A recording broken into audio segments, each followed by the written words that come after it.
There is a certain special magic to the sun. This magic, it's easy to get lost in the scientific literature about this very special star. Yes, we know it's 93 million miles away. Yes, it's the sun of our Milky Way. Planets revolve around it. It's there every morning and every night. It makes all of life possible, and we take all these for granted. But if you think about it really, if you really consider it, the sun is quite special. First of all, it is a star. And unlike other stars that need darkness to be seen, it dispels darkness to be seen. It is indeed the star of the morning star. It is so grand, so replete in its abundance that too close, it destroys all life. Too far away, and everything freezes. It is unchanging, indifferent, untouched, regal in its majesty, golden in its essence.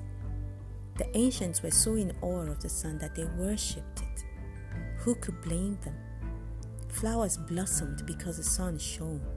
Plants made food for humans and animals because the sun showed up on time. The sea sparkled with brilliance because the sun danced upon it. Life revolved around her.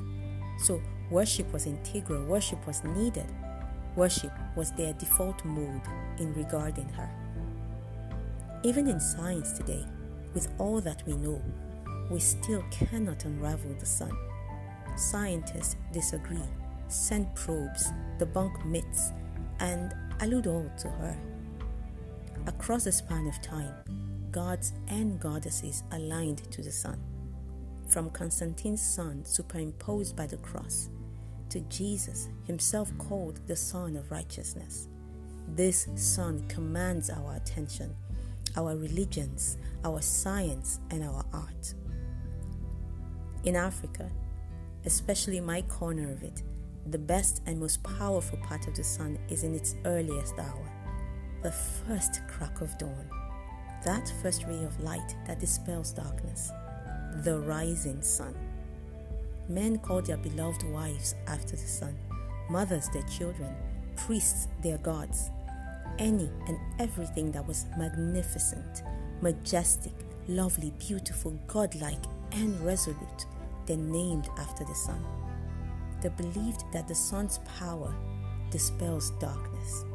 Darkness in this context associated with ignorance, evil, and opposition to light. The sun to them was supreme. More remarkable is that the sun's conquering power was nothing more than its presence. It doesn't need to huff and puff, no need to raise a single finger, no need to make noise. Just by being, just by appearing, it dispelled darkness, made life possible, and controlled the times and the seasons. On an earth without clocks, the sun told time. Lifetimes and the course of history were measured in sunrises and sunsets. Even though we know now that the sun doesn't truly rise and set, in truth, the sun is immovable. We are the ones that will evolve. However, we still say sunrise and sunset. And of sunset, nothing can be more magical than that first ray of light. It is the first sign of hope, our first indication that the darkness of 12 hours, no matter how strong and thick, is on its way out. It's also the healthiest portion of the sun. Its photons hits our brains and releases cortisol, dispels melatonin, and sets us on our way. It's also the part of the morning that we almost do not see. It creeps up upon us while we sleep. The majesty then can only be seen by early risers as it comes up the horizon far away. And at that point, she is at her most beautiful. Her first ray, dispelling darkness, ushering a new day, a new lease of life, a new dance, a new chance to begin again intelligently, another chance, another 24 hours to go again, a new piece of eternity, a fragment of immortality. That first ray of light, that first light of the sun that ushers in a new day. That is Kutu Ameji. That is my name. The first light of the morning sun, the first ray of the rising sun that ushers in a new day.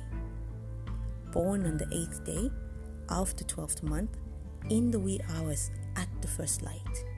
Namesake of the sun, at her earliest, her first, and her best. Kutu Ameji. If that's too mouthful, you can say Kutu. My name is Kutu Ameji, and this is my story.